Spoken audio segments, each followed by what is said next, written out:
Isang mapagpalang araw o gabi mga kabayan, ibinunyag ni Vice President Inday Sara Duterte na natagpuan si dating Pangulong Rodrigo Roa Duterte na walang malay sa sahig ng kanyang detention room sa International Criminal Court o ICC sa The Hague, Netherlands.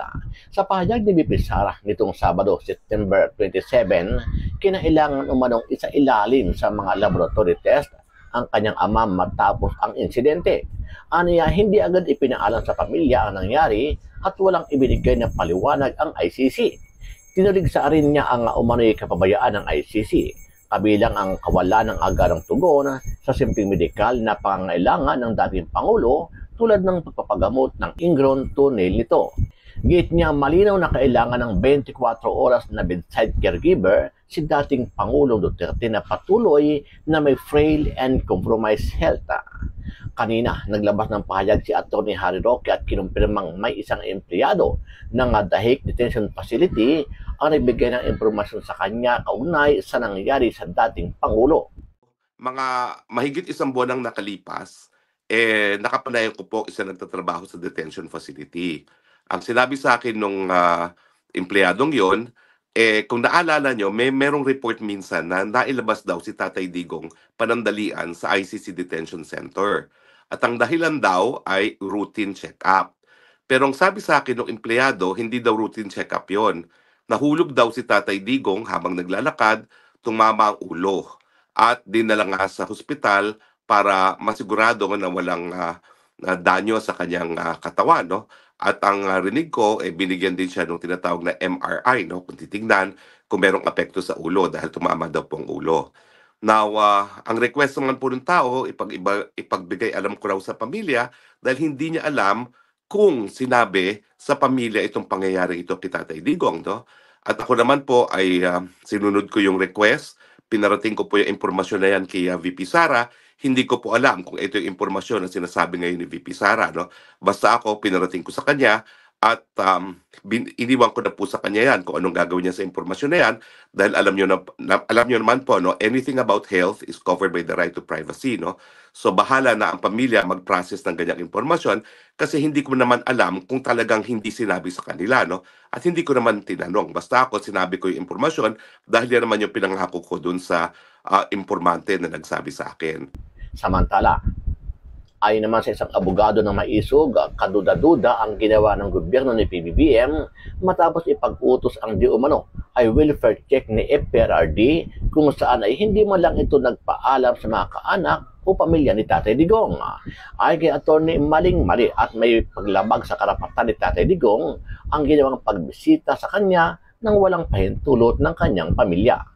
Bakit naman nila pupuntahan si Tatay Digong, si dating Presidente Duterte, sa kanyang detention cell doon sa The Hague na wala siyang pahintulot at wala ring pahintulot yung kanyang pamilya ay malalagay sa alanganin yung welfare na yun lang sana yung dahilan kung bakit siya bibisitahin.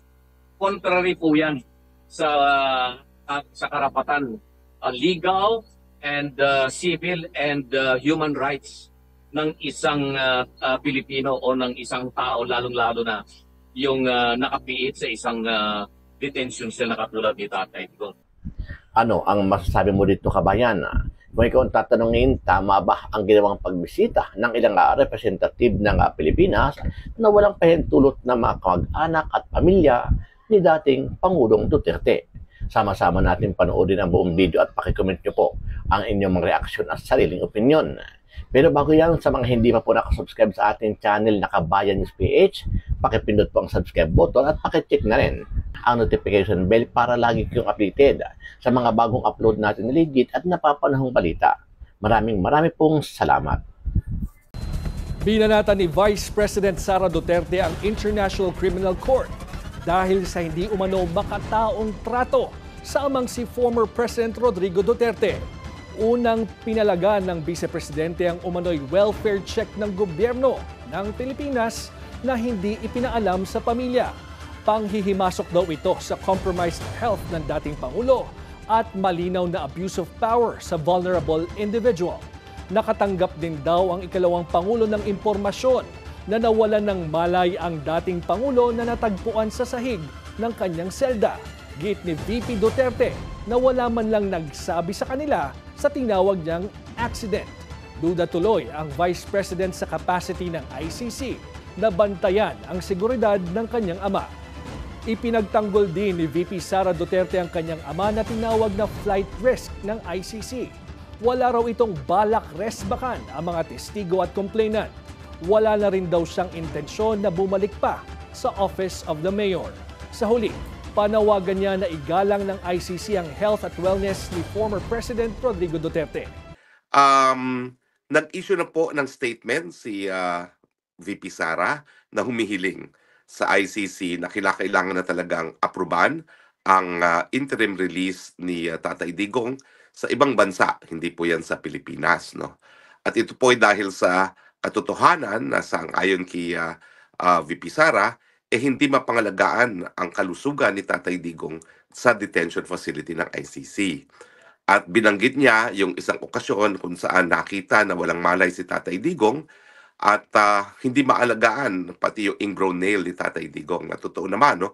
Kung talagang kaya nilang alagaan ang kalusugan ng isang nakadetene, dapat hindi na nadidiskubre na unconscious sa sahig ang Tatay Digong, no?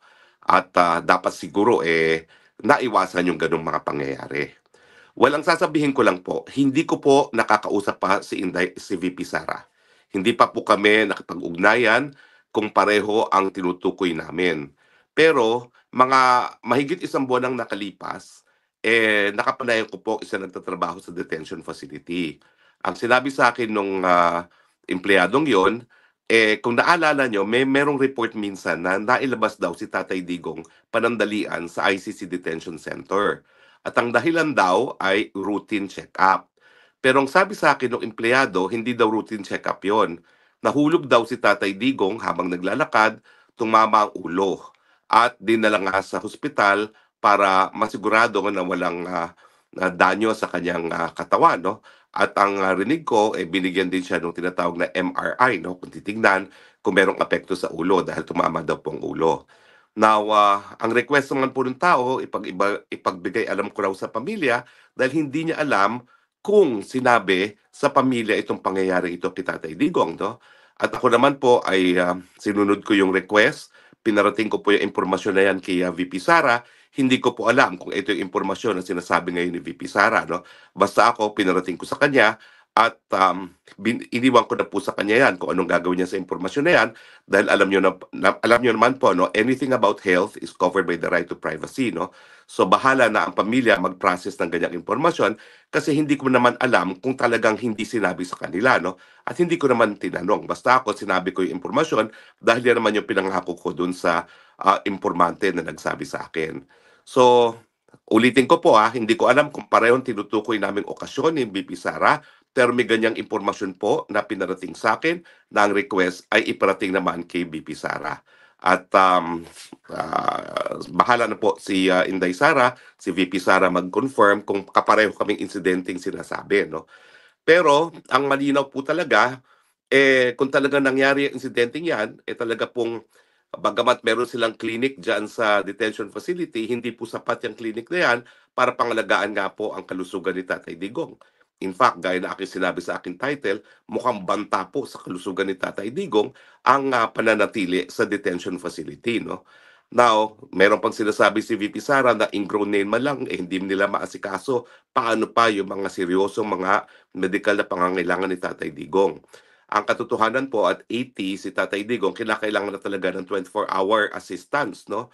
Kinakailangan na ako hindi full-time nurse, caregiver. Kasi ako naman po, nag-alaga rin ako ng mga magulang ko, ng aking tiya na matandang dalaga. Talaga naman po when they hit 80, meron akong isang midwife na talagang nag-aalaga sa kanila. One at a time lang naman po dahil hindi naman sila sabay-sabay na naging nagkakasakit at nagiging bedridden. Pero lahat po ng inalagaan ko dumaan sa punto talaga na kinakailangan ng full-time caregiver. At yan po siguro ngayon ang hinihingi ni VP Sara doon sa kanyang panawagan na kinakailangan na talagang bigyan siya ng interim release dahil sa interim release at least makakakuha sila ng full-time caregiver, nurse or midwife, pero yung susubaybay kay Tatay Digong at masisiguro na hindi naman siya matutumba at mawawalan ng malay sa sahig, no? But in any case, sana nga po, pagdasal natin na matuloy na yung interim release. Ang aking paninindigan po ay wala na pong balakid para sa interim release dahil nauna nang nagsabi ang hukuman na he is unfit to stand trial. If he is already unfit to stand trial, ano pang gagawin niya sa kulungan? No? That would amount naman po to cruel and unusual punishment dahil siya ikukulong na hindi pa napapatunayang nagkakasala. So importante po talaga para mabigyan ng respeto ang karapatang pantao ni Tatay Digong sa kalayaan at yung presumption of innocence na talagang palayain na siya. Pero mga kaibigan ha, mag-ingat po tayo. Ang dami-daming fake news dito sa Dahig, no? May fake news po na kumalat, na di umano, ako daw po ay dahilan para magkawatak-watak ang mga Pilipino. Ay na-address ko na po yan. Malinaw na malinaw po na ang dahilan po na nagkakaroon ng paghahati-hati, meron talagang mga tao na ayaw na makipagtrabaho sa mga taga-DDS at mga maisog. Ako naman po, ginawa ko lahat para sila mapagkaisa, pero nung hindi po talaga po pwede mapagkaisa, pumanig ako doon sa DDS at saka sa maisog. Bakit? Sila naman po talagang sa simula't simula supporters na ni Tatay Digong mula pa ng 2016. Daig pa nga nila ako dahil ako naman inaamin ko ako'y hindi DDS noong 2016, no? At sa tingin ko naman unang-una kakilala silang personal ni Tatay Digong. Pangalawa, dapat naman i-recognize natin yung kanilang naging papel sa pagkakahalal kay Tatay Digong na naging dahilan para napakita ni Tatay Digong na po pwede talagang maglingkod sa taong bayan na hindi nagpapayaman. Di gaya ng nakikita natin ngayon dito sa flood control scandal na talagang mga mambabatas, pati ang presidente, ang House Speaker, talaga naman pong tinatrato na negosyo itong gobyerno. No? At ako naman po, kaya naman ako naging supporter ni Tatay Digong dahil nga doon sa nakita ko na katapatan niya at saka yung talagang pagiging honest ni Tatay Digong na hanggang sa huli nakatira siya sa isang bahay kalapati na aking tinatawag na ako mismo ay hindi ko kakayanin yung gano'n. No? So anyway, nagpapasalamat ako dun sa isang celebrity na nag-apologize, nag-public apology. I think that makes her really a person to be respected, no, na umaamin sa pagkakamali. Pero siyempre medyo hilaw ata yung kanyang apology kasi inaabsulto niya yung mga ibang personalidad na nakita naman natin sa isang video na nagre-rehearse pa kung paano ipapakalat yung fake news tungkol sa akin, no. Magandang gabi, Advar at Jason, at magandang gabi sa ating mga kababayan sa Mampanig ng Mundo sila natin. Opo, pag-usapan po natin, ito pong naging pahayag na inilabas po ni Vice President Sara Duterte kahapon. Ang description niya dito is I have received disturbing information from Malacanang na sinasabi na meron daw pumunta doon na taga-embahada kay former President Rodrigo Duterte na hindi yata sila pinagpaalaman na mga kamag-anak, diretso na lang daw doon at nababahala siya dahil baka ang ginawa doon, ang pinaka-worst scenario nakikita niya, baka kung may mangyaring masama, kung mamatay man, pwedeng isisi doon. Ano po ang nakikita niyo po dito, Attorney?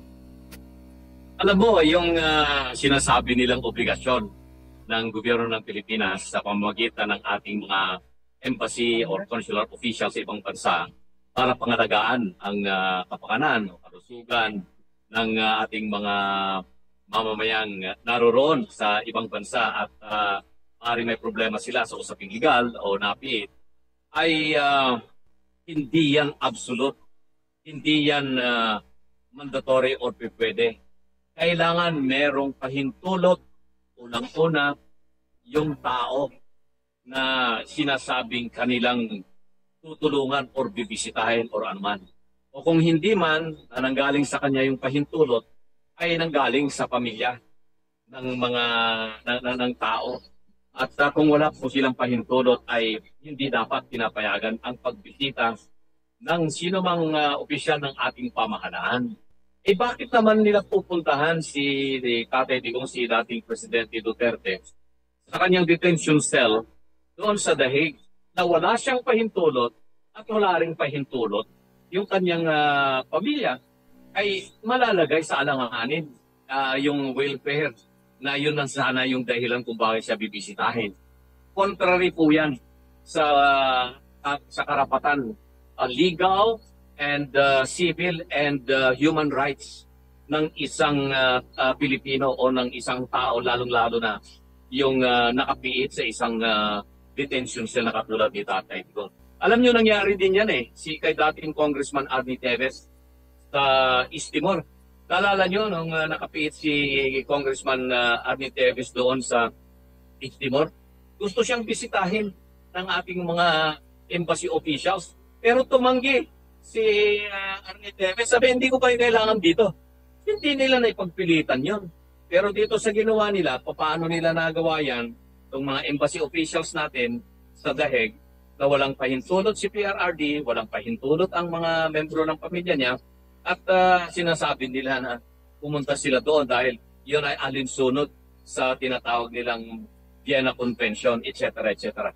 Maling-mali po yun. At tama ang position po ng Vice President na kung sakali man, di natin alam kung anong ginawa nila kay Tatay Digong doon.